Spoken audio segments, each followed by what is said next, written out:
Today I'm gonna review about this week's nanoelectronics lecture. And this week we have learned about logic devices and especially we have learned about semiconductor. And as you see in this picture, semiconductor is divided into memory semiconductor and non-memory semiconductor. And memory semiconductor is consist of RAM and ROM, and what you have to focus on this session is STM and DRAM and SRAM, VRAM is belong to RAM. And as you know, ROM is the abbreviation of a read-only memory. And non-memory semiconductor is consists of microcomponent, logic IC, analog IC, and optical semiconductor. What's important in this part is we have to and we could classify where it belongs to and about each role. In this session, as you can see in this diagram, the portion of communication and PC computers are more than 30% for each. We may guess PC and computer portion could be decreased in near future because the mobile communications is substituting the PC computer, and I think that's the reason for it. In addition, knowing MCU and MPU is important. Here's not MCU, but I'm gonna explain about both of this concept. First, I would like to explain about MCU.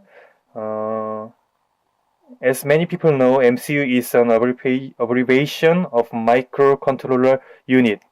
As you can see in this name, its role is to control certain system it is like a brain. Most of electronic devices are using this.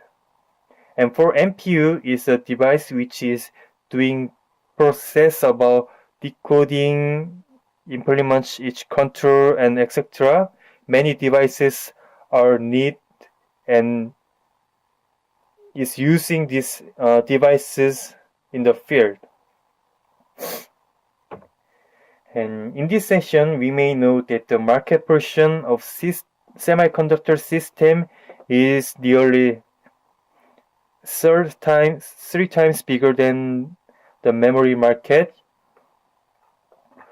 System semiconductors portion is nearly about to 76.7%, and on the other hand, memory semiconductor is only 23.3%. And system semiconductors headrunner is Intel for 19.2% of portion. And for memory semiconductor, Samsung is headrunner for nearly 36.3% of each portion.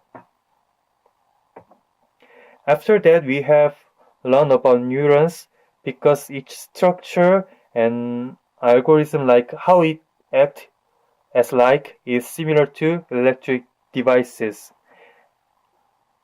And it is important to know the structure and how it acts in neuron is important because we have to keep developing the semiconductor and such electronic devices